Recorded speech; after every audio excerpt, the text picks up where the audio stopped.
So yes, this is the third, for those who have joined maybe a little bit later, this is the third panel of this troika of scene setting around this publication. Which publication? I can't find it anymore.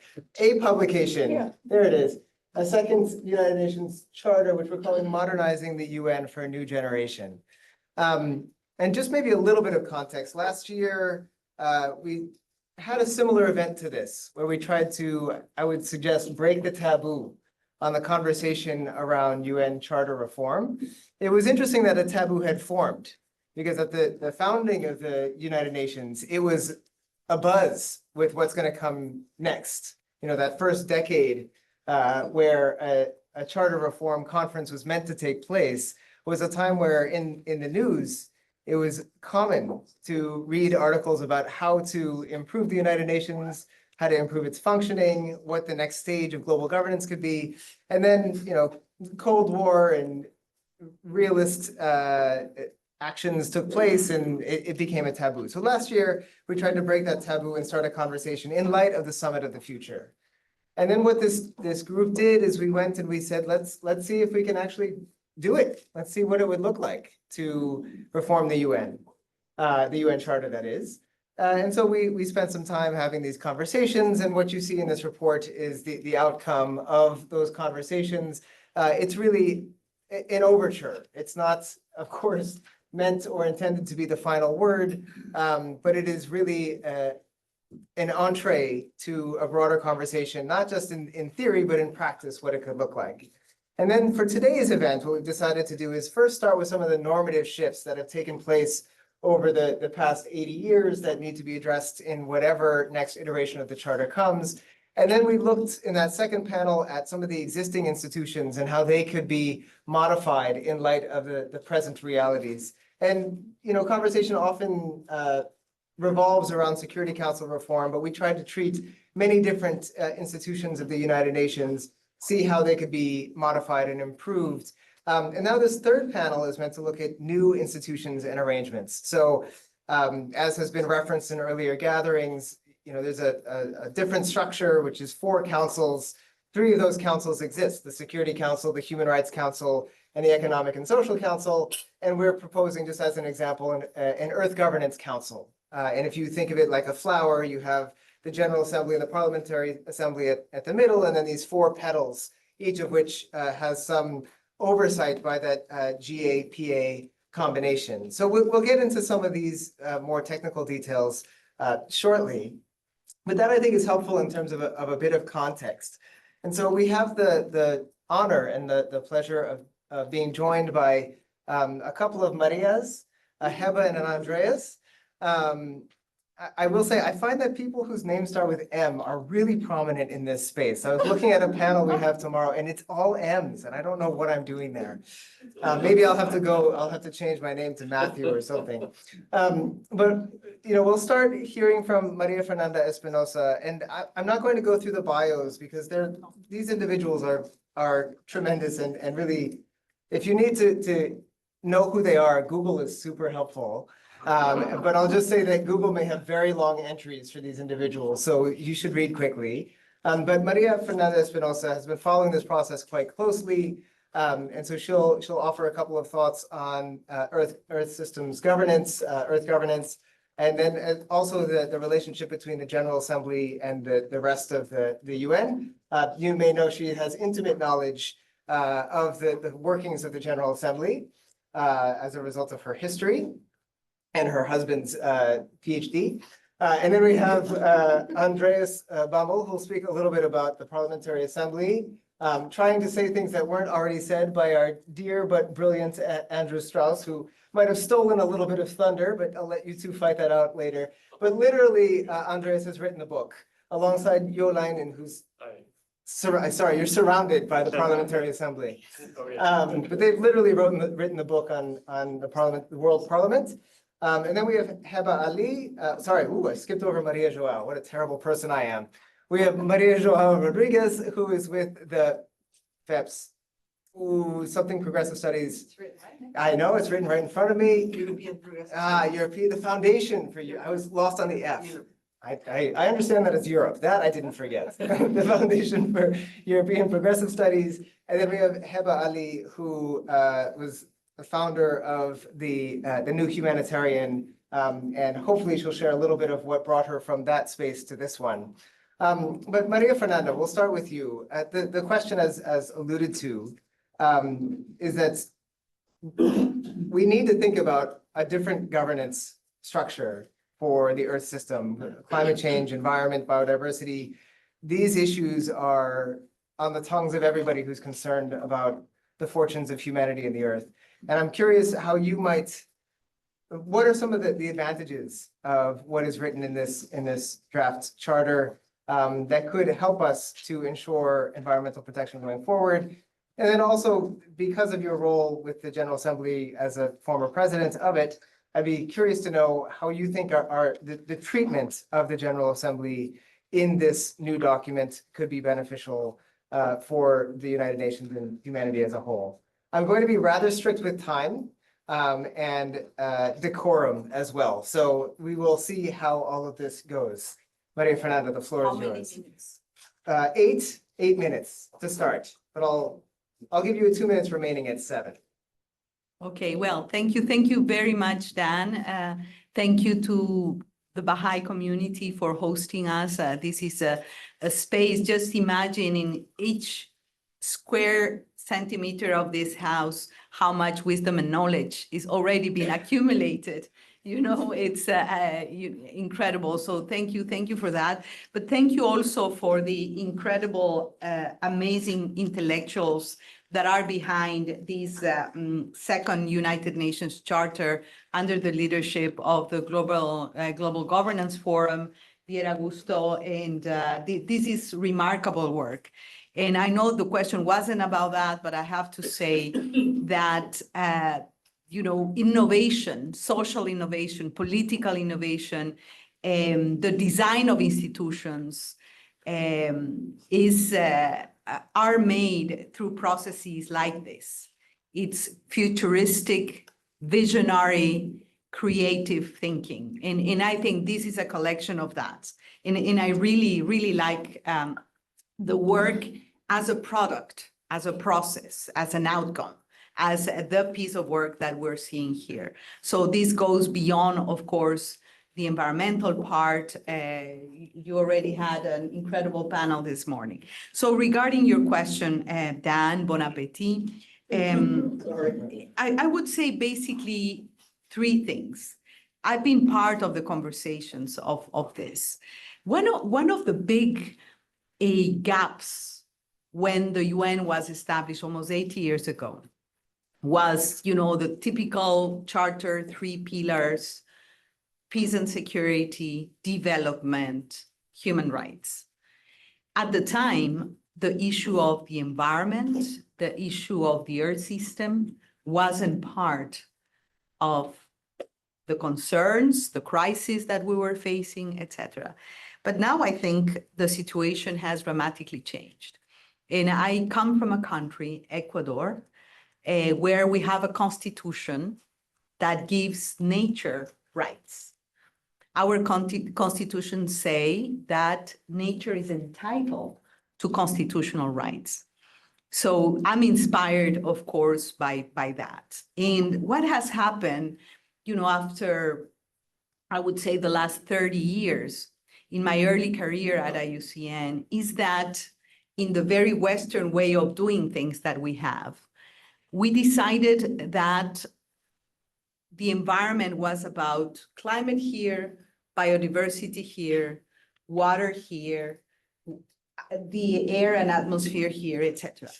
But it so happens, and here I speak as a geographer, that in the reality, in reality, you know, these are not separate, standalone parts of nature.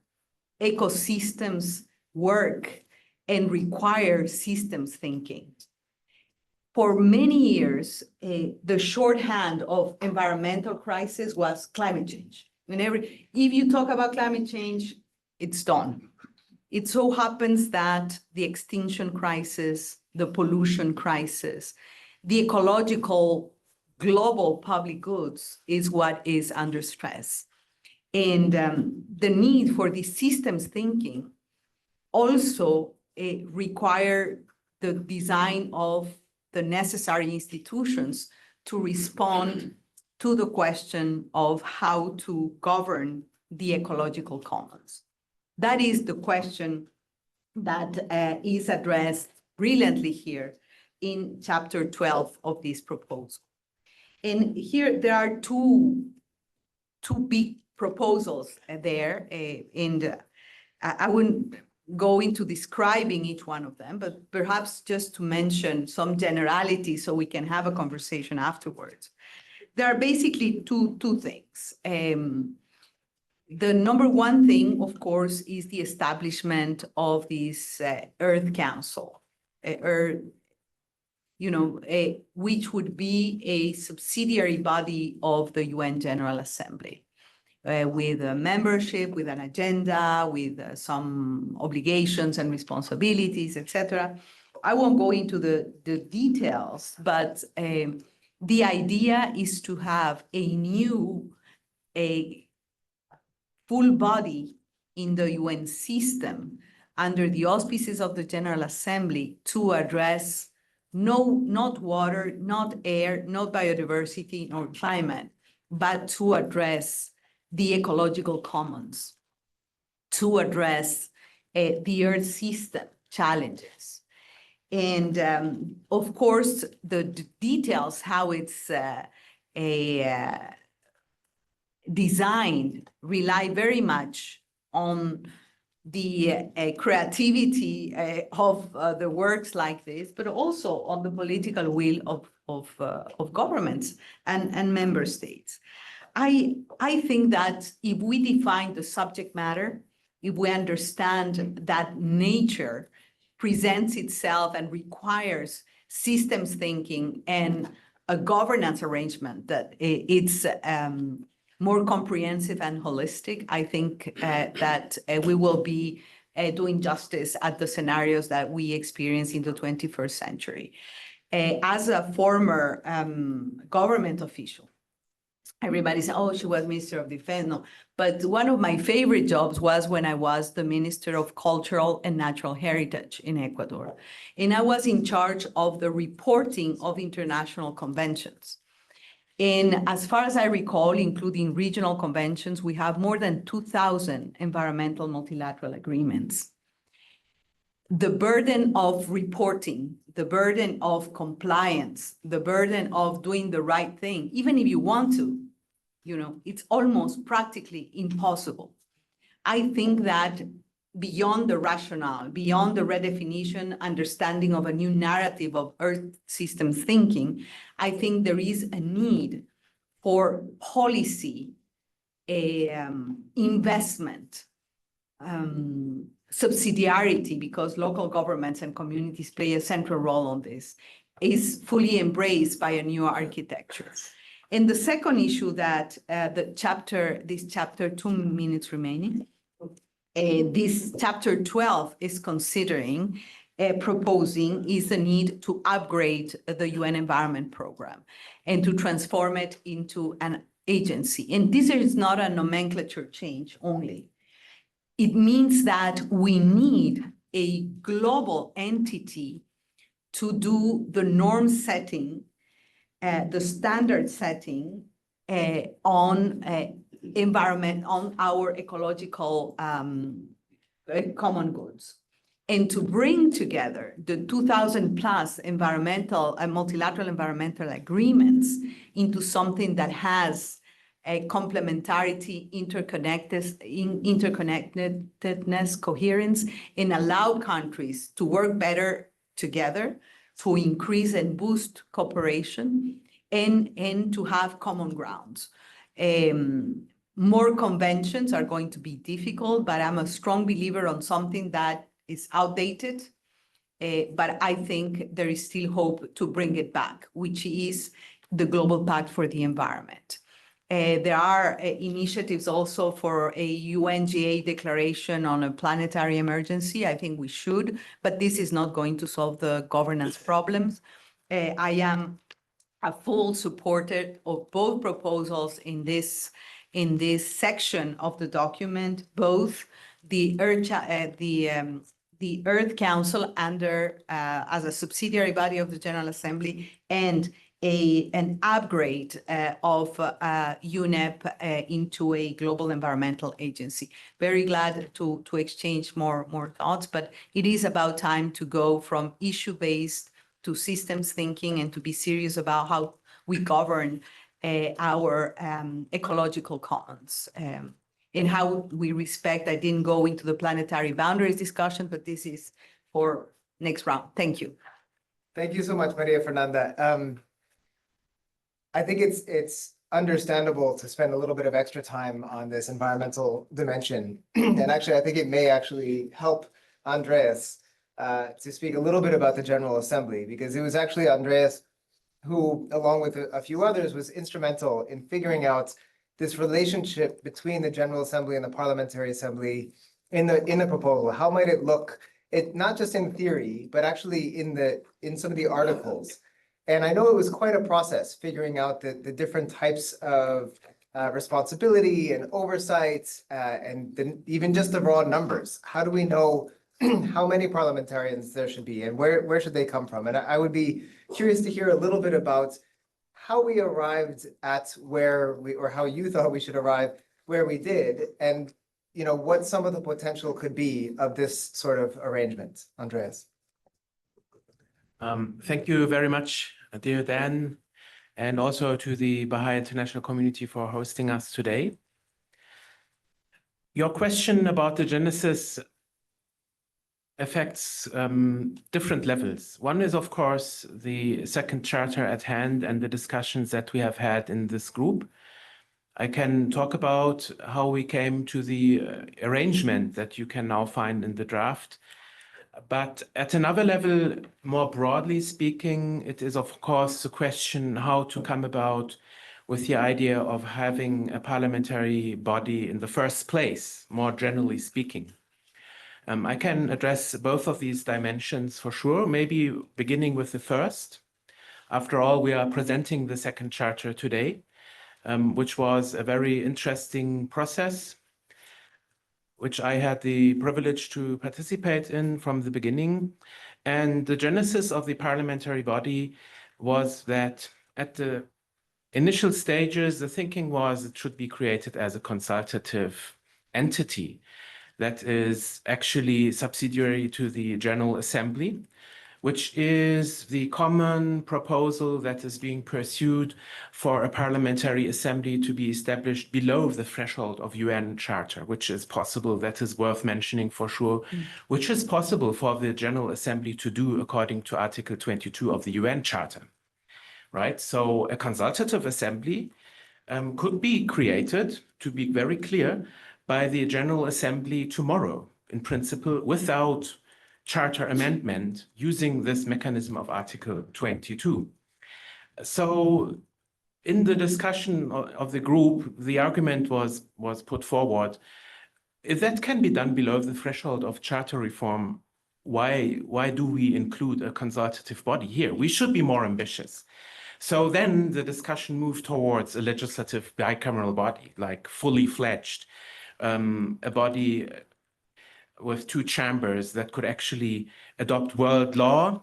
But then the group became a little bit, afraid of its own ambition.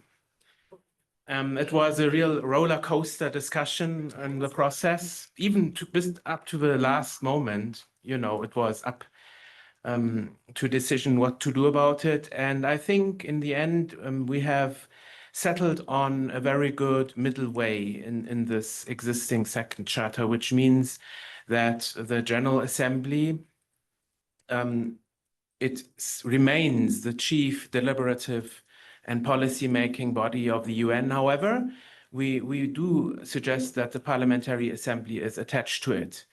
And in many ways, it is significant. It's been mentioned before, for instance, that the Parliamentary Assembly would have to also adopt the budget in this proposal that is being worked out by the General Assembly. So it would have real powers in this regard.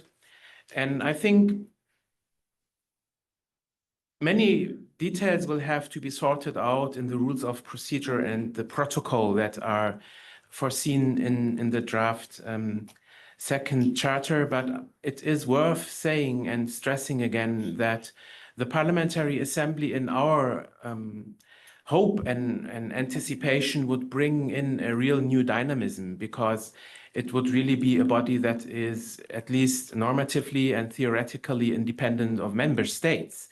And it is also important to point out that the members of the Assembly, they wouldn't represent member states in that regard.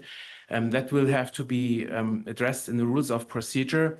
One element that was also part of the robust discussion, as it was called, earlier today in the first session, was the question of transnational groups, which is one of the most important elements, in my view, that distinguishes the character of the Parliamentary Assembly from intergovernmental bodies, because the transnational groups that we can find in the European Parliament, in the Parliamentary Assembly of the Council of Europe, and other bodies that exist, international parliamentary bodies, they guarantee that the members of these bodies actually have to come up with solutions and ideas and policies that have a character of transcending national interest.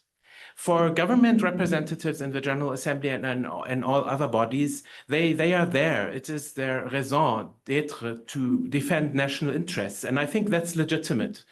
That is why they are there. They are representing the member states. But that is the important additional dimension, that the members in the Parliamentary Assembly, they are not representing national interests. They are forced through this mechanism of transnational groups to come together across boundaries and discuss from their ideological and political shared views what are the right policies. And this creates a new dynamism, and it's worth mentioning, of course, also that the Parliamentary Assembly would be in a position to create its own committees. So I would anticipate that a Parliamentary Assembly at the UN, as a companion entity of the General Assembly as foreseen in the second charter, it could establish its own Human Rights Committee. Of course, that does not diminish the Human Rights Council that is foreseen as a principal body in the second charter, but it would also contrast the dynamisms and the discussions, right? If the Parliamentary Assembly gets the sense that the Human Rights Council, the new one, under the second charter, doesn't move on certain subjects, they could look at it themselves. And that is quite interesting, because even members in the Parliamentary Assembly who belong to governing parties, they might be able and free to voice opinions and positions that the government cannot. Government representatives have to take into consideration much more, elements in what they are saying, bilateral relations, etc. But single members of the Parliamentary Assembly who voice their opinions, they are not speaking for a particular government. So this is extremely important. Coming perhaps away from the genesis of how the Parliamentary Assembly was ingrained in the second charter to this other dimension, we do not have much time, which is more broadly, how does this idea come about? And that's certainly based on the experience that already exists with international parliamentary bodies, mixed experience, I have to say. And it is interesting, for instance, that the first notable international body that has been created was not an intergovernmental one, but the Interparliamentary Union in 1889. So this is an international parliamentary institution with a long institutional history and tradition. And then we have a whole, trend in the last 20 years of the creation of more and more international parliamentary institutions. And the only body that's missing intergovernmentally of big relevance is the UN. None of the 36 or so entities of the UN does have a real parliamentary body or dimension.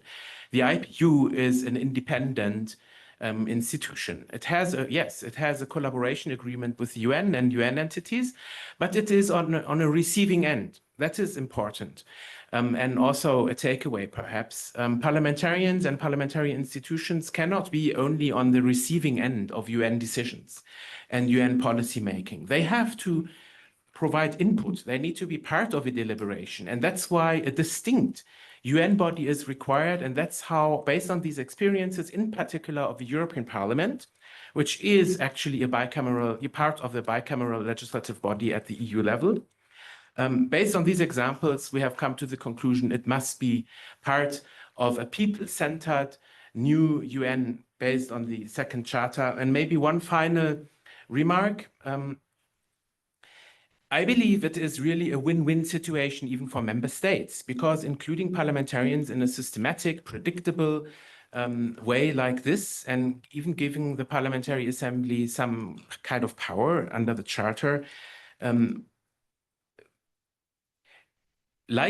highly likely will increase the willingness on behalf of parliamentarians, the legislators, to support UN activities and to support better management of global commons and to provide better global public goods. And one anecdote, perhaps, there is this, historically, there is this view, and that's something to be argued about, that the United States did not join the League of Nations because it was going into a phase of isolationism. However, Henry Cabot Lodge, the Senate leader, majority leader at the time, he was quite upset with Wilson because the US Senate and US legislators were not involved in the drafting of the statute of the League of Nations. And he sent a letter that he is so upset that he does not even believe in what the US government, Wilson, has come up with at the time. And he literally said he had wished for the League of Nations to be a more democratic body and a body that is more enforceable. And this is quite interesting because at the Versailles Peace Conference, when the Statute of the League of Nations was discussed, the Parliamentary Assembly, in fact, was on the agenda. So I end with the appeal that parliamentarians should be included in this discussion, and no question, there would have to be a formal body under a new charter. Thank you so much, Andreas. As always, that sort of long view history and aspirational potential of a parliamentary assembly comes through in your remarks. So we'll turn now to Maria Joao Rodriguez, who was instrumental in helping the European Union, in a sense, become what it is today. I mean, we all play our part. I don't want to say too much about it, but it is quite important to me that we keep in mind how aspiration becomes a reality. I mean, of course, in 1945, as we all know, it would have been unheard of to think that the Europeans would all be together with a unified position over and over again at these international spaces. I mean, that would have been crazy. It would have been laughed out of the room. I have been laughed out of a room, not literally, but because of some of the aspirations that we're trying to achieve here.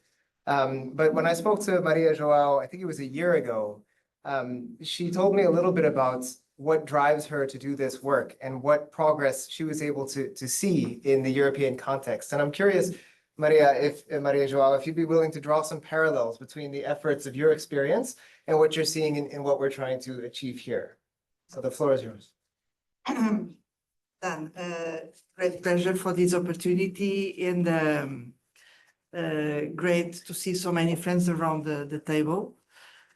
And I would come with my viewpoint as a European politician involved in the recent developments of the European Union. But I would like to start by greeting this team of authors behind this report, because as Maria Fernanda was also saying, I consider this a remarkable work with many implications. And I want to start by telling you something, is that of course we'll have people reacting to a report like that saying, well, but this is too bold, too much. We need to be cautious. This is not the point to discuss the reform of the United Nations Charter. This is not relevant for the situation we are in. And I can tell you that I went through the same kind of comments in the European Union politics. When I was with many others involved in reforming the treaties of the European Union. And many people were telling me, Maria, forget it, this would not be possible. And then it was possible because it was so necessary. So, and don't be impressed if people will say, well, you need to pay attention, there is a kind of taboo about this. No, I'm sorry, there is no taboo. And so I like to greet, first of all, the intellectual courage of the team who decided to work about this. This is a very useful reference. Whatever happens, this is my viewpoint, my general assessment. Now, because Dan is inviting me to go to a particular, more precise assessment, yes, I will come with some comments. First of all, is on the scope of what should be at stake with the multilateralism system nowadays. I consider that this report proposes a very important development, as Maria Fernanda was saying, is another understanding that we have something common, our planet, and we need to rethink the way we live in our planet. And so starting with the concept of sustainable development, well-being, and the particular way to deal with the planet, would fully justify that we have this proposal of creating Earth System Council. And I think this is very important, and I agree with this.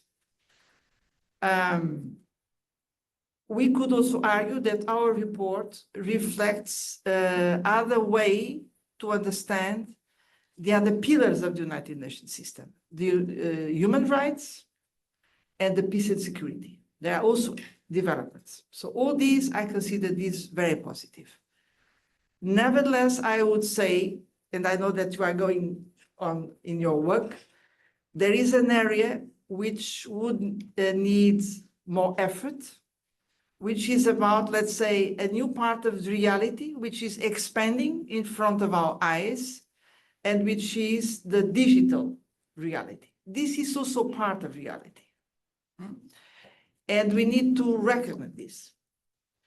And this has implications for what should be the objectives of the multilateral system and for the way the multilateral system should operate. This is about the what and about the how. And I think that this should be, let's say, hopefully a new effort in your work. This is my advice. So this is about the scope. Then about the issue of effectiveness, because Andreas elaborated very clearly on the legitimacy side, so very important added value of our report. Let me now say something about the effectiveness. Well, I noticed that you say clearly that some ideas which were floating of using the Trust Council to deal with the global commons is not perhaps the best way, and I agree with this. And so you propose 4 councils: Security Council, Economic and Social, ECOSOC, the Human Rights, and the Earth System. This is a clear proposal, and I think a good one. I'm saying that because there are also proposals about putting all together in a Sustainable Development Council, whatever you call it. But I think all in all, having in mind the political dynamic we should aim at, I think this is a good proposal, 4 councils. But then I have a question, and the Brazilian colleague from Campinas, hello. I really appreciate the way you elaborate on this. I read in detail the piece on the report and the chapter on ECOSOC. And I'm still, again, that I'm having in mind my European experience, that there is something which deserves more work. because I still feel that the council, the four councils, but let's pick the example of the ECOSOC, keeps a certain institutional ambiguity. When we ask, but how are we proposing to organize executive power and legislative power in the United Nations system? How do you locate the councils? Because I must say that I have some doubts when we say, well, it's up to the General Assembly and the Parliamentary Assembly to set the guidelines, as you said today, and then ECOSOC providing the expertise. If we go to the normal way national politics operate, this is not exactly like that. The body with more executive role can also propose guidelines. Then it's up to the legislative to have the last say, because this is about people's sovereignty. But I would prefer to give, let's say, more executive power to the Council, supported by the United Nations General Secretariat. And this makes a big difference. And I can tell you, the entire European Union experience proved this. So I know I don't have time to explain why, but I think this is a very important point to be discussed, because when we think now on implementing the decisions of SDGs summit and the summit of the future, we understand that a lot will depend, example, on turning guidelines in something operational, going to the ground. So there is a missing piece here. So I'm just identifying, then we can discuss more in detail. Then I have another question, which is the veto power. Well, you went quite far on this. From the European experience, I would say, even I'm not against the solution you are proposing, we could also consider a super qualified majority to operate inside the Security Council to circumvent the risk of veto. This would be the kind of solution we use in the European Union, is to talk about a super qualified majority. Like that, you don't have vetoes. Then another comment I'd like to come is the multi-stakeholder, multi-level approach. How is this being reflected? Because we need to have a new way to think about global governance. Yes, when you say civil society entry report should not only about ECOSOC, should be about other councils. This is very important. This can make a big difference. And then, well, I'm sorry, because I'm not, with the last minute, I need to elaborate on funding. Funding, the nerf de la guerre, so the nerf of the war. There is something you need to work deeper, which is the axis, global public goods, something we could call global budgetary capacity, and underpinning taxation. All this is a central axis, which needs more detail. Wonderful. I'm sorry, I was telegraphing. No, that's wonderful. I think we would be remiss to not learn from the experience of times when we've made these attempts before. And we are so grateful to have individuals like yourself able to share some of the wisdom and experience so that we can bring that to the next stages in our efforts. So Heba Ali, I'm one of my favorite things of the past 12 months has been that she and I have grown to work together a little bit more. I really appreciate the way she approaches these problems, the pragmatism and the sort of the cut to the chaseness of her perspective. So hopefully you'll be able to cut to the chase in these remarks as well.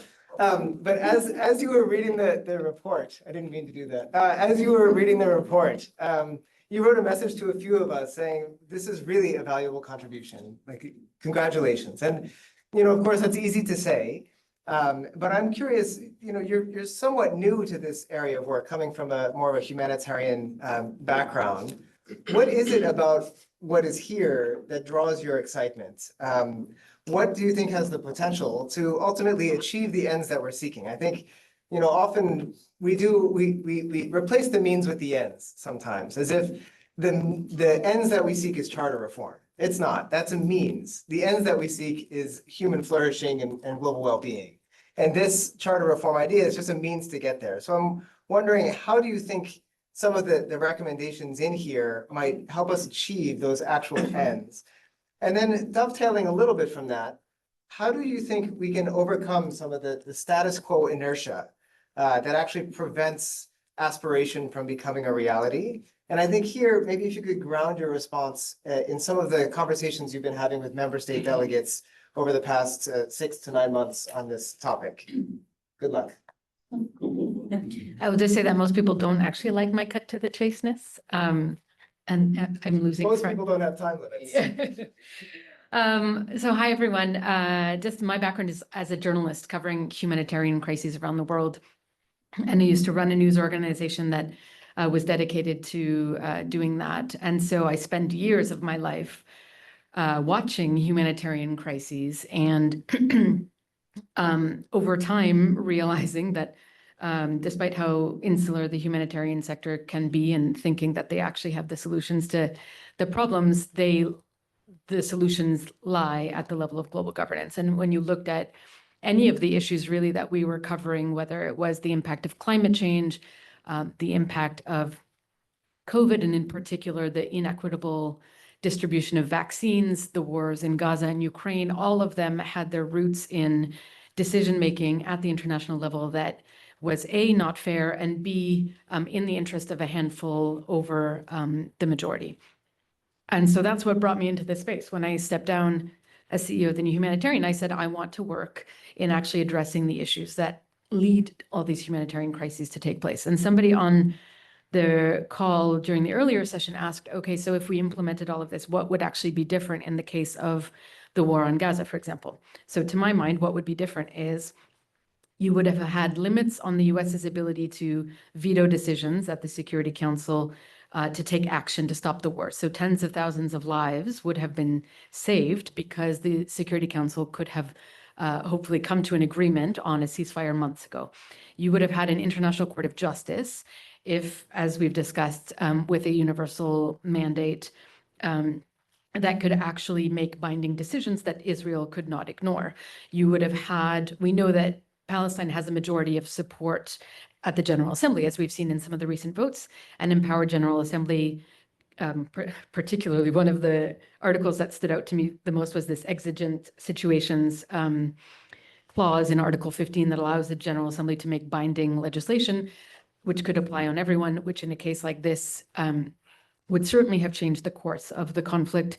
And in this discussion about a parliamentary assembly, once again, I think we've seen that the will of the people around the world today is increasingly in support of Palestinian rights. And if you had a parliamentary assembly that could speak its mind, again, you would sway the narrative towards an outcome that could have reduced suffering significantly. So for me, there are very real and concrete consequences and benefits to what a new charter could bring.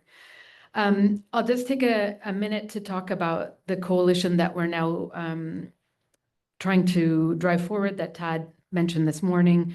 It was born out of the Nairobi Civil Society Conference in the lead up to the Summit of the Future held in May, which encouraged the formation of these coalitions that brought together member states, civil society, and in some cases the private sector to raise the ambition around the Summit of the Future in different themes. We're currently a group of about 20 civil society organizations, many of you in the room, that support this call for charter reform and specifically call for a charter review conference under Article 109 that would allow for these changes to be debated in a comprehensive and extensive way.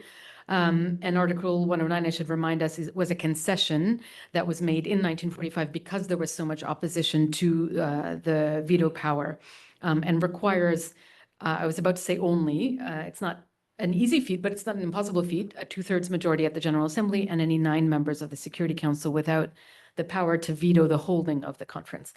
So our role as a coalition is to try to complement some of the intellectual work that went into this report in mobilizing people around the need for a charter reform conference and hopefully demystifying the fears around this. And I would say in reading the report, I think it really can help do exactly that.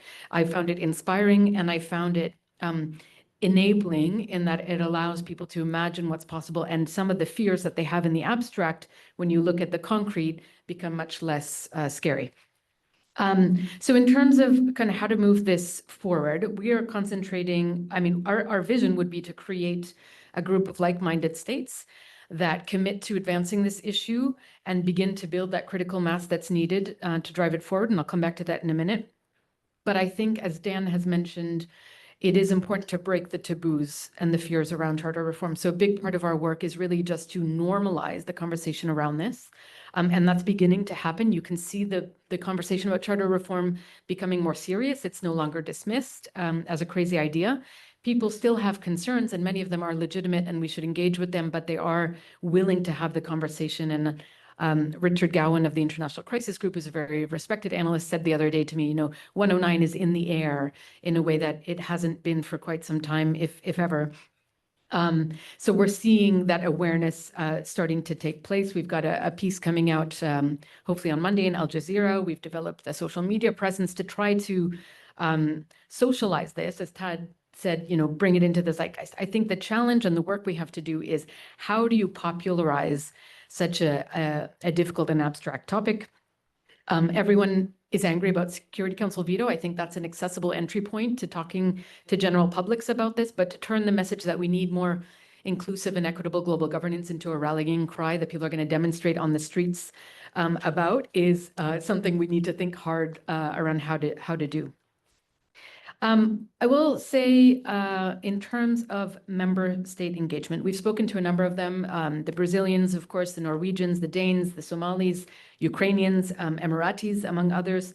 The UN ambassador for Namibia came to our launch event in Nairobi, had a very interesting theory about essentially who are the sovereigns of the United Nations, and that it could be possible to argue that the sovereigns of the UN are the member states, and thus they should have ultimate ability to override the Security Council. So very much in line with what we're seeing in the report. And so I think there is some support for that idea. In general, I would say we get reactions of intrigue and interest, but trepidation. And Benny, you talked earlier about some of the critiques. That's actually absolutely been the case. The Norwegian foreign minister was very interested in that, but then, very quickly moves to the argument of, let's not throw the baby out with the bathwater. And I think what's interesting about this report is that in reading it, people can be reassured that that isn't the intent. I think the main concern is that in the polarized environments we exist in today, if you opened it up again, you'd have a lot of backsliding. I think at first glance, the exigent situation clause that allows the GA to and the PA to override Security Council will be, in that context, a scary notion, because if you had I think by some calculations, I don't agree with this, but you could end up with a majority of countries in the world that actually have regressive ideas about the future. And so I think as we strategize around this, we need to mitigate for that. But I think it's important to stress that no new charter can be agreed unless everyone, including the P5, is okay with it. And so there is something of a fail-safe mechanism against regression. And it is my belief that if you engaged those countries that are pushing back against human rights in a good faith effort to address the historical injustices that they feel are embedded in the current system, that you could actually end up with goodwill on their part and an ability to make some progress. Now, the negotiations we've seen at the summit so far certainly don't suggest that this, I think people are so exhausted by that process and saying, if even these more modest reforms have been so difficult, how on earth could more ambitious reforms like what we're seeing proposed here be possible? But I would just end by saying that that shouldn't stop us from socializing the idea. Martin Kimani told me the other day that the ambassador of Liechtenstein had in his drawer for 20 years the resolution that just passed on forcing a debate at the General Assembly when the Security Council veto was used, and he waited for the right moment to pull it out. And after Russia's invasion of Ukraine, that moment presented itself, and then it flew through easily. So I think that's the mentality we should bring to this work, that we're preparing the groundwork so that when the moment comes, and it will, we are ready. I'll stop there. I think that last remark is particularly profound and is actually what drives much of the work that we all do. We know that right now the deck chairs may not be aligned for this report to be taken whole hog by our colleagues across the street, but the more of them that have it in their drawer for when the moment is right, I think that the better off we can be. And naturally, they'll pick and choose. I mean, it's not as if this is the thing that we think is going to happen, but we wanted to put forward a number of ideas for consideration. So now I'll draw on that for consideration and actually open the floor. And for those of you who know my moderating style, as soon as I give you the floor, I can also give you this, because you'll have 2 minutes remaining to make your intervention. And I'll look in the chat box and online as well for that. So the first hand that I saw was Yo, but please make eye contact, and wow, here we go. Yeah. The floor is yours. Thank you, Dan. Great ideas in this document, congratulations, and no doubt the second charter must fill the gap of what not possible in 48. And the environment is one issue so urgent, and I welcome an Earth Council. It's a good idea that can develop to what then later it must be, because still, let's say, making studies and monitoring developments, we know it's not really meeting the urgency that we are in, but it's a good idea to start with something new that fills the gap with the whole ecological crisis and the disaster we are going to have probably. The second that fills the gap is that the citizens should be in an internet world where we are so connected, be really implied in the UN system. And good, I have not to repeat what was said this morning. And therefore, I think the Parliamentary Assembly in the UN is a powerful idea. And the World Citizens Initiative on top could be another one. Maria and myself, we have seen treaties. And you need a narrative. Treaty charter reform outside this New York, not many people would know what that is. You have to come with a concrete narrative. The Earth system is urgent, and democracy, let's say, implying citizens, is another narrative that we could develop. Thank you so much, Yo. So what I'm going to do is try to give priority to those whose voices we haven't yet heard. But believe me, I've seen all of your hands, and I'll ask those, particularly on the outside, if you could just use your outdoor voice. That's helpful for those who are online. So we're actually going to go first to Stefan, because I saw you try to intervene earlier. Please. Yes, thank you very much. I had a quick conversation with Patricia about the subject, but I think it's worth that we consider it more generally.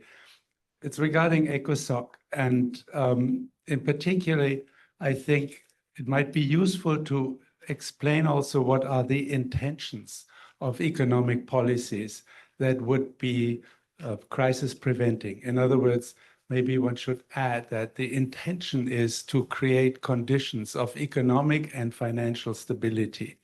I think this is an important element in creating stability, but also in a strange way, it is important with respect to human rights, because we often find that human rights violations are related to unsustainable economic policies.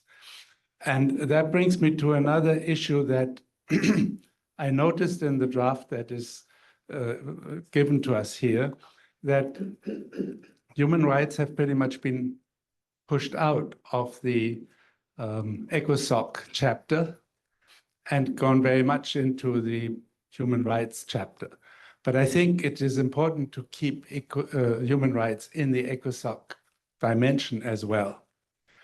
And as a last European footnote, may I say, I'm a bit scandalized to see that in the Human Rights Commission, the weight of the representatives of so-called Western Europe and others, which presumably means North America, has been reduced to half of Asia, not to talk about all the others. And I think that is a disequilibrium, given that most of those who now have the big majority in that proposal are human rights violators. Thank you. Thank you very much. We'll turn now to Fergus. Thank you. Fergus Watt with the Secretariat team for the Coalition for the UN We Need. And I want to pick up on, well, it's not just Heba's theme, but she spoke to it most directly on the need to socialize, as she put it, some of these ideas. And I think we need to think about how we do that outside of the UN and inside of the UN. I think all of the panelists here were in Nairobi and recognized that that was a hugely successful conference and speaks to the fact that there is broad interest amongst publics for this and a recognition of the need. So that's good news.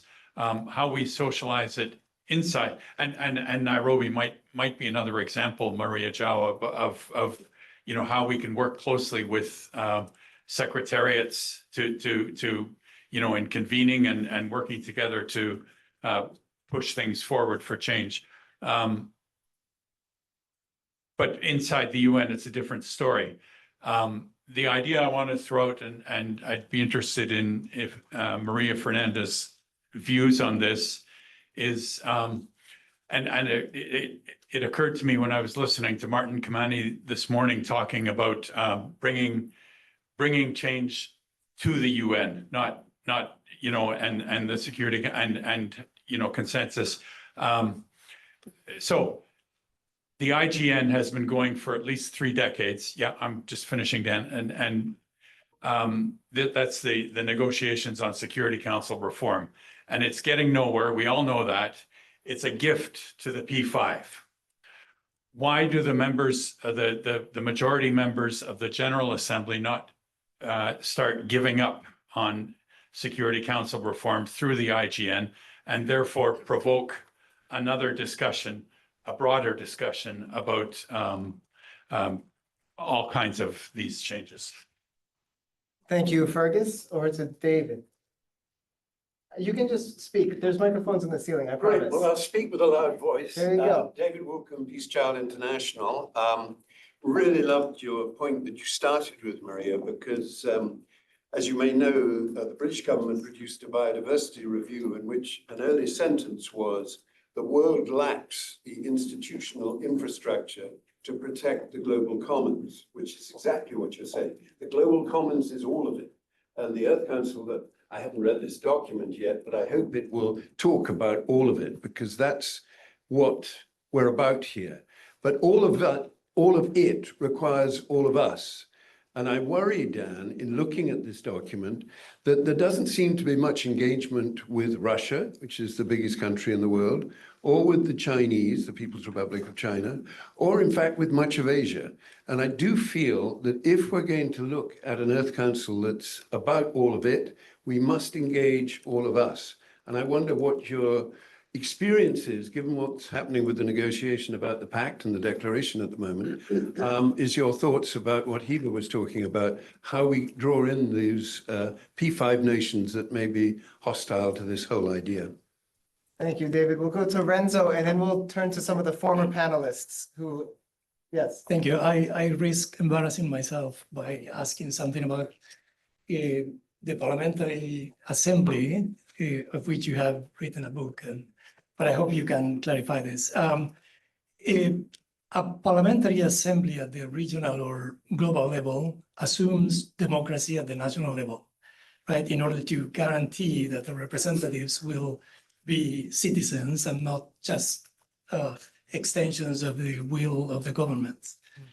But we know that that doesn't exist in the world today, or at least in big part of it.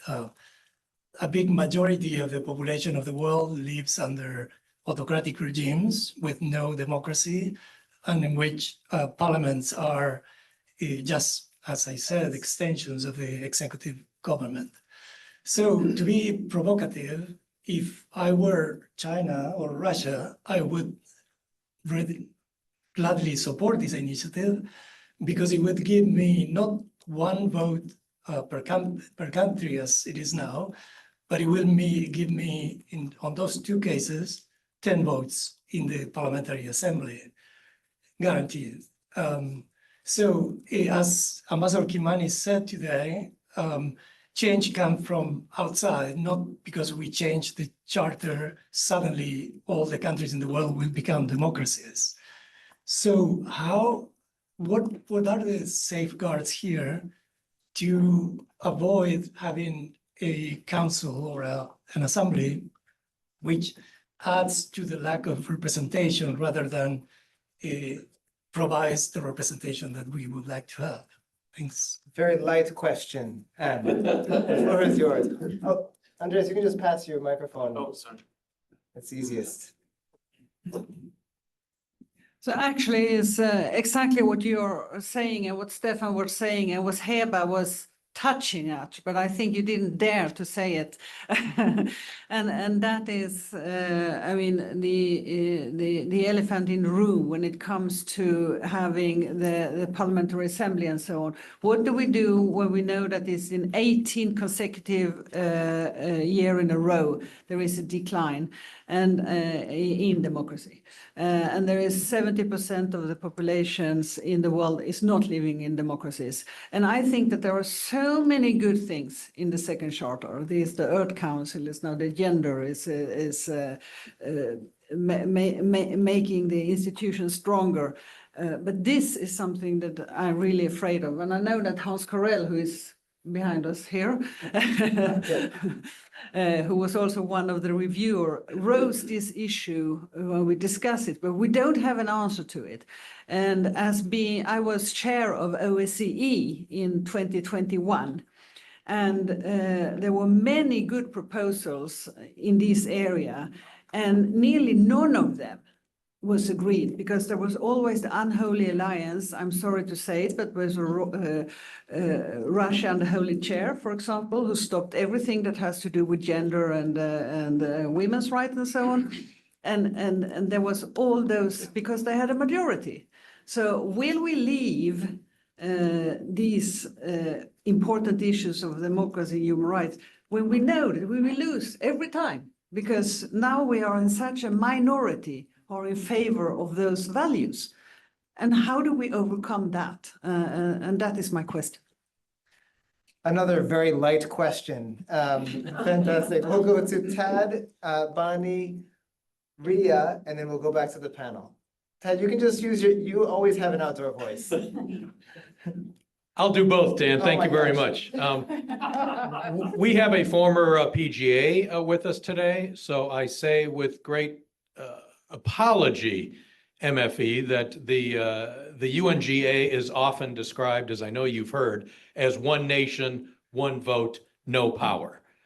And many people over the years have said that the reason for the third is the first two, that countries like China and India and the United States aren't interested in giving the UNGA any kind of meaningful power if they're going to have the same voice as the Dominican Republic and Ghana and Vanuatu. And as everyone in this room probably knows, there have been many, many schemes for weighted voting systems advanced over the years. And so I really would like to hear why you all chose not to have some kind of a weighted voting system and instead to keep the UNGA one nation, one vote. Fantastic. Bonnie, the floor is yours. Yeah, I also have a loud voice. You don't need the mic. Having chaired the civil society-led gender equality architecture reform campaign, known as the GEAR campaign, which eventually resulted in the creation of the hybrid UN Women, I know that we have to use creativity and sometimes sneaky tactics in order to bring about real change at the UN, because the minute we start talking about UN reform, the bureaucrats are going to come in and start nitpicking, and you know what happens. Real reform requires visionaries, and many visionaries around this table. And in order to get at reform, we can use visionary thinking, but creative ways to make it happen. David Pasquarelli had mentioned, what was it, plurilateral coalitions of member states. They already exist. The ACT group, the Accountability, Coherence, Transparency group is one such group. And someone mentioned the ambassador of Liechtenstein. He was one of the ones who got that started. So such coalitions could already begin. And then before we know it, we would have the majority of like-minded supporters for any reform. And I think that is one, maybe I'm talking about strategy more than substance, but I think that would be one way of proceeding. Thank you so much, Bani. And we'll turn now to, I'm going to say your name is Raya because that's my daughter's name, but maybe it's Ria, but I'm going to go with Raya. The floor is yours. Thank you for the opportunity. Being a law student, being able to, voice out my opinion and ideas was quite an honor. So there are two brief points that I would want to bring forward. One, which has already been touched upon, is the funding for the UN. So how about a global taxation to fund the UN in general, where each state contribute to certain percent? How will that be feasible in the current global economic climate? And what if I can have an insight on? And second, that this is the age where, is the cyber warfare that creates more of a threat. So should the UN not take more active role in regulating international cybersecurity? And how can the charter be updated to address that? Fantastic. That's a super relevant question. It was about the role of cybersecurity and how the UN can help address that. I think that was actually a fifth council that was at some point proposed, but then it was no longer heard again. I can't remember why.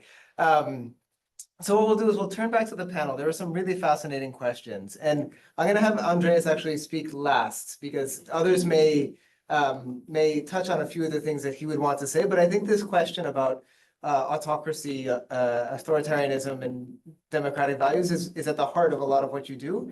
But maybe others can take the floor first. So we'll go Maria Fernanda, then Maria Joao, Heba, then Andres. Opposite order. Okay. Heba is starting.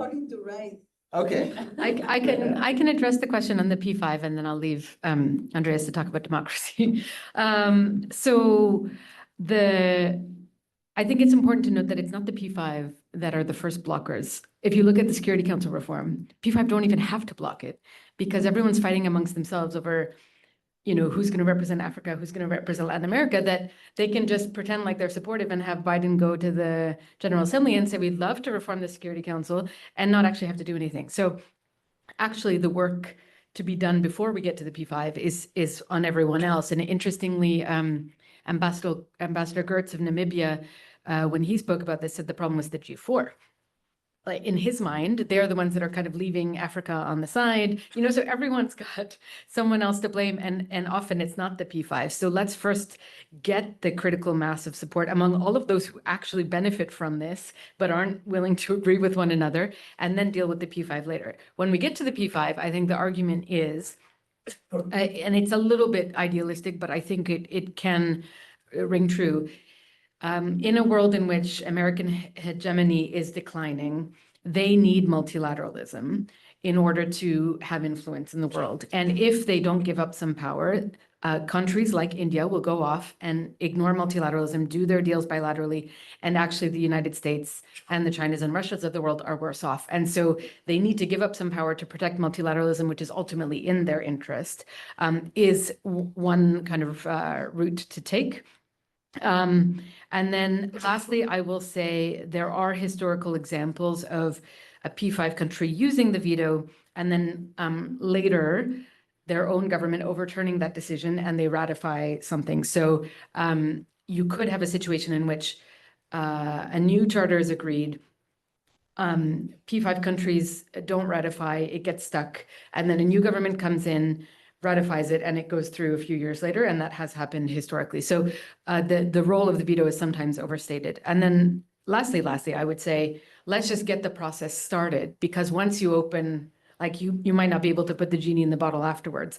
So you have the conference, you get all of these opinions being expressed, and then once, it takes on a life of its own at that stage, and you don't know, there possibilities may open up that bring the P5 on board, especially if they're the only blockers to something that is otherwise universally supported. Thank you so much, Maria Joao, and then we'll take Hans Perell afterwards. We have the benefit of his hand being raised. Please, Maria Joao. Well, I will make a cross-cut comment. In fact, starting from a question raised by Davide Passarelli this morning, when he was asking in the end, what should be the sequencing for us to overcome this blocked situation, particularly when we have major conflicts going on. Frankly, I'm assuming that that's why the sequence should start by putting the focus on SDGs in connection with human rights. These two things, they need to be treated together. We have a big problem there, which is the trade-off between the climate on the one hand and the poverty on the other hand. And the only way to deal with this is to come up with much more powerful financial solutions. So we need to break this stone.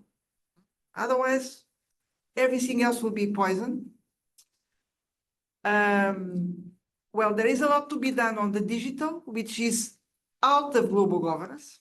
It's out of control. So it's a very serious situation. I repeat my wake-up call about the digital.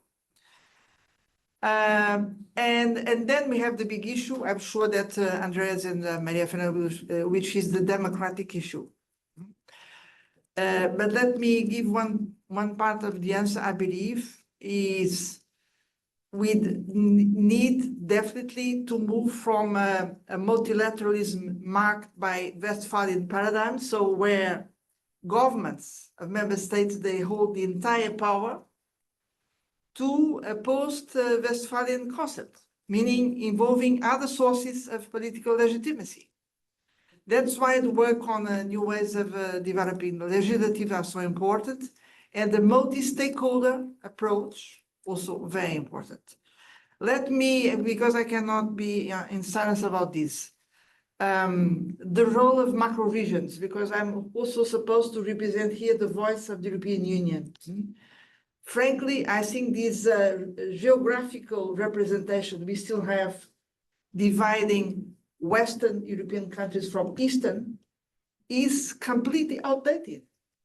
We are now preparing a new enlargement of the European Union, which are supposed to integrate most of the European countries to the East.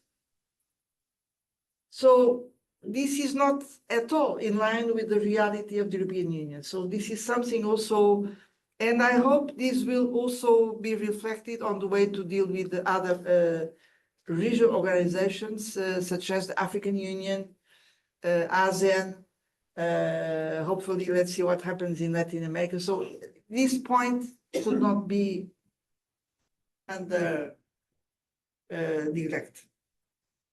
Thank you so much. We'll turn online now to Hans Perell, who, if you don't know him, you should also Google him. Hans, please. Thank you very much. I've been listening with great interest to your discussion. And of course, I was grateful to be involved in the preparatory meeting for this meeting. I think it's extremely important, and I think that the draft that is presented will serve as a very important element to the discussions that are absolutely necessary. I served as the Undersecretary General for Legal Affairs and the Legal Council of the United Nations between 1994 and 2004, 3 years with Boutros Ghali and 7 years with Kofi Annan.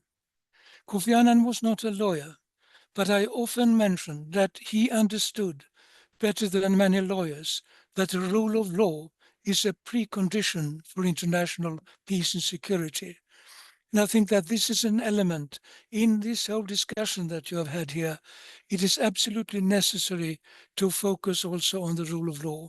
And in the chat box, I sent a little link to a guide for politicians on the rule of law. It's available on the web and it doesn't cost anything. It's about 40 pages and it's available in 26 languages.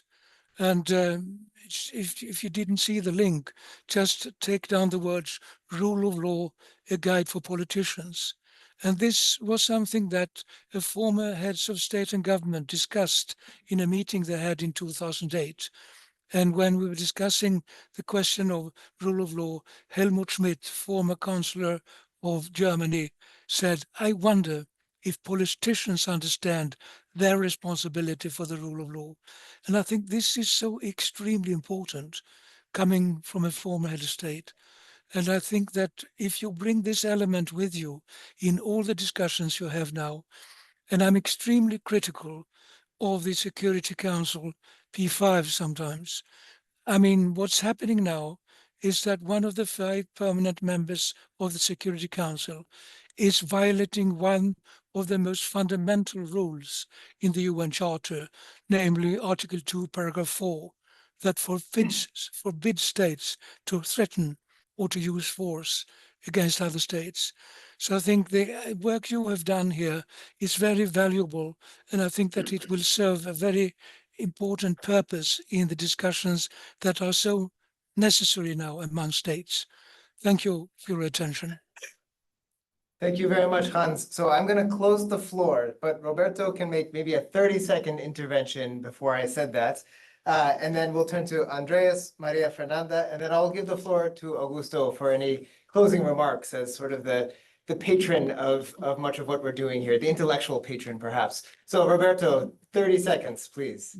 Good evening. I'm speaking to you from Italy. My name is Roberto Brambilla, and I want to propose to you a point of view that is still not very widespread, but which is, I believe, forms the basis for the new frontiers of politics and may interest you in the work you are doing. Human beings always tend to deal with concrete problems, so everyone talks about climate change, poverty, health problems. Moreover, everyone thinks that history, politics are made by great personalities. Nobody questions the way in which states organize political activity. It has laws, rules, customs. There are studies published recently, May 2022, by an Italian philosopher, Giuseppe Polistena, which shows that a large part of the problem lies precisely in the organizational forms of politics that the West has given itself. Polistena demonstrates through his studies of over 40 years that politics is organized in a dysfunctional way, and therefore politics is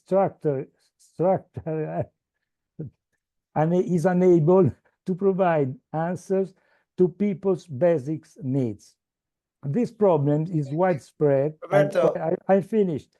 This problem is widespread in almost every nation in the world. So since we are talking about UN reform here, perhaps it would be worthwhile to evaluate these studies well, because if you find that you agree with Polistena's analysis, then we should ask ourselves the problem of how to spread a new political culture. I believe we are facing a paradigm shift that is similar to the one. Thank you very much, Roberto. Thank you. Sorry, we have to move on due to the limits of time. So we'll turn now to Andreas, please. answer our queries. How many seconds do I have? You're a panelist. You have what you need. All right.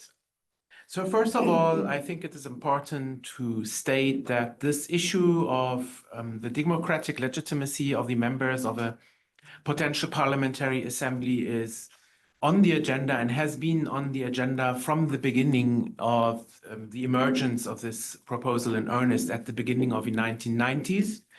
At that time, it was less acute than it is now. This is also quite clear. The campaign for UN Parliamentary Assembly, when it was launched to bring together actors that are working on this in 2007, at its very first meeting, said that the powers a parliamentary assembly can have over time, we have to look at it as a process, must connect to the democratic legitimacy of the members of the assembly, which means we have to look at different stages of development. Whereas the Parliamentary Assembly has largely consultative powers, the level of democratic legitimacy that we have to request of all members is lower as at the stage when it has actual legislative powers at the visionary stage of a world parliament. At that stage, there's no question that there have to be free and fair elections for these members, whether they are directly elected or whether they emerge from national parliaments. So we have a spectrum in the development where this, democratic legitimacy connects to the powers. Now, we are now in a different situation than at the beginning of the 1990s because we do have a trend of autocratization that is going on that you have rightfully pointed out.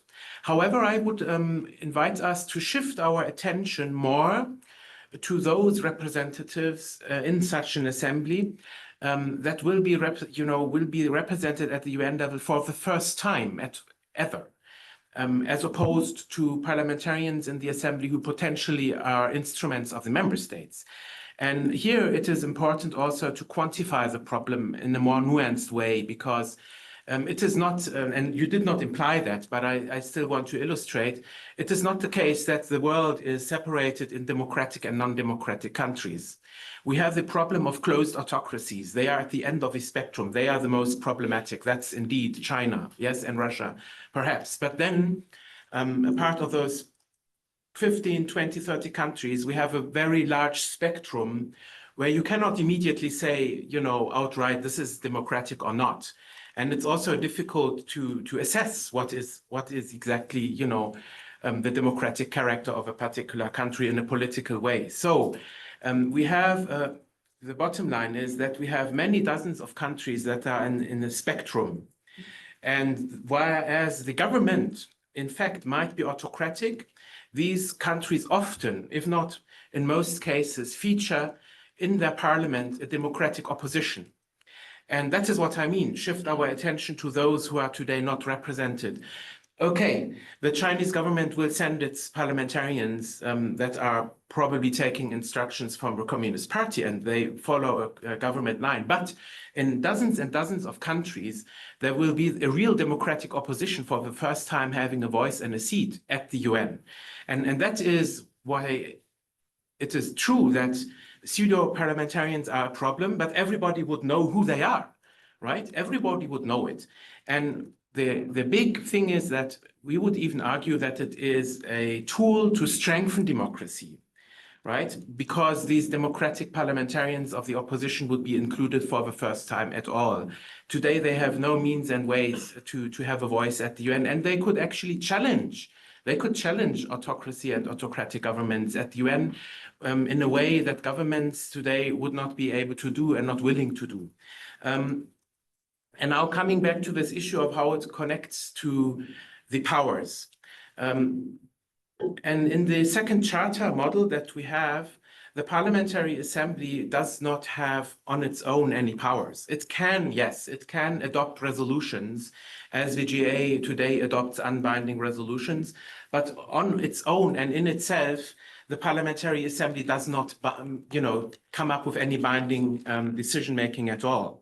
Right? It is rather a platform for discussion. And final point, It is often being said the General Assembly and the UN more generally requires more power, but then we really have to look at the sources of legitimacy, where they come from, and arguably the valid arguments that are being put forward in terms of the democratic legitimacy of the Parliamentary Assembly, they apply even more to the General Assembly today.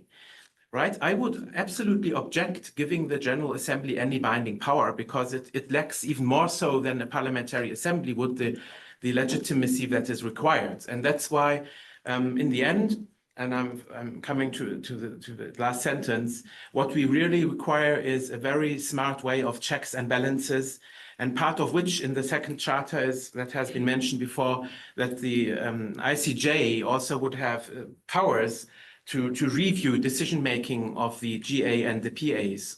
Yeah, okay. Thank you so much, Andreas, for the crash course. Maria Fernanda. Bravo, excellent. Well, three like headline type, because I know we're running out of time, but I just have one quick comment on the democracy side of this.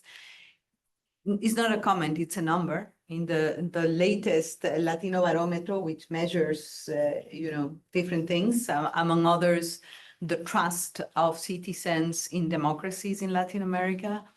And the latest survey says that 8 out of 10 Latin Americans do not trust political parties.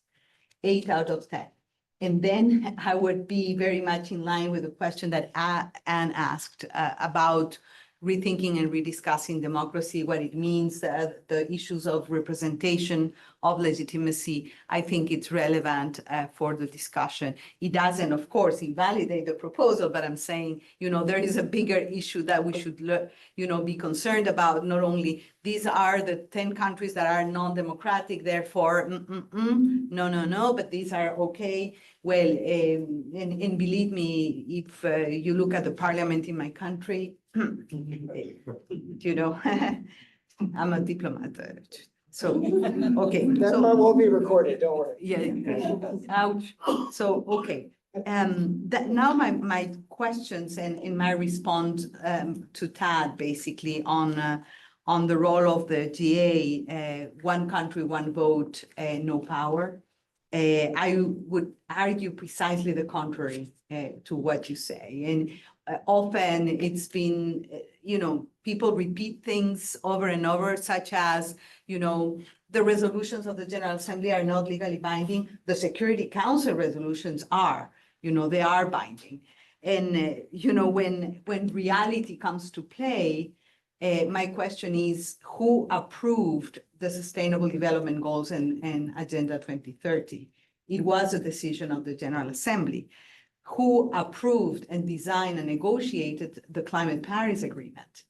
That was the General Assembly. Every law, every convention, every treaty is basically adopted by the General Assembly, and there are, of course, compliance mechanisms that go with it. And with that said, I think that what this proposal is telling us is we need a rebalancing of power among the main organs of the United Nations to clearly define who does what. And sometimes we tend to think, let's add 2 more permanent seats to the Security Council, let's add Africa, perhaps one of the G4, and then, it's not going to happen that way. It's a major institutional reorganizing what we need. Including, and of course, I'm totally biased here, but including providing greater power to a universal body like the General Assembly. The General Assembly is the kitchen of international law. So it's very easy to say, oh, non-binding, not important. No, we need better mechanisms of accountability, better mechanisms of monitoring, but in the weighted voting, I don't have the time, but I think one of the fundamental features of the General Assembly is the principle of one country, one vote, because of the subject matters that are addressed, and because why Vanuatu should not have a full vote when we talk about the climate crisis and countries that are going to disappear, you know, etc. So there are many reasons why the weighted voting, this was an issue that was profusely discussed here, and then basically the agreement was, you know, let's leave it as is. The number two issue, very quickly, is something that Bonnie mentioned. It's about the issue of strategy and tactics that go beyond, you know, the actual content of this. And of course, this is not only that we're going to mail, member states are going to take this, oh, thank you, that's exactly what we were looking for, and that's it, let's approve it. No, but this is a very interesting menu of options. This is the world of possibility, no? And I think that to be very fine in the way, you know, strategy and tactics operate, variable geometry operate on this. What are the things that really, the changes that are suggested here really need to reopen the charter? Some don't. You know, some of the things here perhaps might be a decision of the General Assembly, like a new subsidiary body called the Earth Systems Council, the same way we decided on this creation of the Human Rights Council, for example, and many other very good ideas that are here that perhaps don't need to reopen the charter. No, you keep pulling the 30 seconds. Your time is over. You should have one that says finito. But you know, you keep pulling the 30 seconds and I continue. Yeah, I had one more thing, but it's really not, it's not going to change the world, the third idea I had. So that's basically what I wanted to say. Thank you, Maria Fernanda. So this was very entertaining and enjoyable. Thank you so much to the panelists. I keep saying 30 seconds, okay? I mean, 30 seconds. I'm giving her 30 more seconds over and over again. I kept saying, oh, thank you. We'll fix that with the next iteration of this. But I do want to give Augusto the final word. I think it's only fitting as the individual who has brought many of us together repeatedly for these efforts, to join us in his vision for what could be achieved. So I'm curious, after these 3 sessions, what thoughts do you leave here with? What next steps might you propose? And yeah, just your 2 cents, please. Thank you, Daniel. I will fall into the temptation of commenting just for 15 seconds on 2 points that were raised, which I thought were very important before my set of comments. On the issue of engagement with Asia, you know, China and India in particular, as part of this process. If you look at the acknowledgement section, you will actually see that there were Chinese and Indian representatives present in the formulation of this particular vision. I don't have time to recognize them, but it's there. There is weighted voting in the Parliamentary Assembly, supplementing the comments made by Maria Fernanda. So we're moving in that direction in some fashion. Digressive proportionality, of course, very strongly, but it's there. It's there. Because I think that the point that you raise is a fundamental point, and my own sense is that longer term, you know, there needs to be some kind of connection with some kind of metrics like population. Stefan raised a very interesting point about what should be the aims of economic policy as embedded in the Charter. Just to remind you, Article 55 of the old Charter brings a question of full employment as an important responsibility of the international community embedded in Chapter 9 on the international and economic cooperation. We have significantly strengthened Chapter 1 on purposes and principles of the United Nations, and we have specifically a reference to the elimination of extreme poverty and malnutrition as being primary functions of the new United Nations. If you ask me, I'm an economist. If I were to make a hierarchy of objectives for economic policy, I would put the elimination of extreme poverty and malnutrition as being of a higher rank than the conditions of full employment, okay? We can debate that, but I feel that very, very strongly. And if we do debate, you will lose the debate, okay? Finally, on the next steps. Some allusion was made already this morning that we are going to launch as of midnight tonight the next phase of this work program. And that will involve, to a great extent, not exclusively, but to a great extent, the formulation of a number of supporting protocols, which are going to be an inseparable part of the second charter, on disarmament, on a new funding mechanism for the UN, on the establishment of an international peace force, and so on. So, with some luck, a year from now, we're going to be having a more substantial and deeper conversation about some of these issues. Finally, Fergus, thank you very much for raising a very important point about the socialization of this project, right? That is vital. That is vital. I have some good news for you. Already, one Ministry of Foreign Affairs has agreed to have a meeting to discuss a second charter. And guess which that country is? India, all right? That is of some significance, all right? That meeting will take place sometime in November, but I hope that a year from now when we meet, looking back, we can report on a significant number of such engagements, not just with governments and ministries of foreign affairs, but also with civil society organizations, academics, and many other players. We very much hope that this project is going to be yet another example of the new diplomacy. What is the new diplomacy as distinct from the old diplomacy? In the old diplomacy, it was governments that did it all, right? Those days are gone. They're gone forever. Now, basically, it is civil society that becomes the catalyst for change and transformation.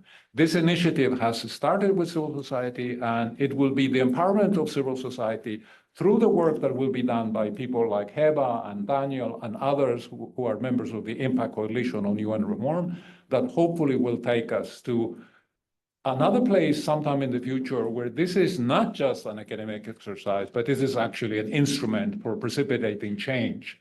Because absent that, my dear friends, I think we all agree we're doomed, right? But we must not accept that as our future. We must work to create a better future for our children. Thank you.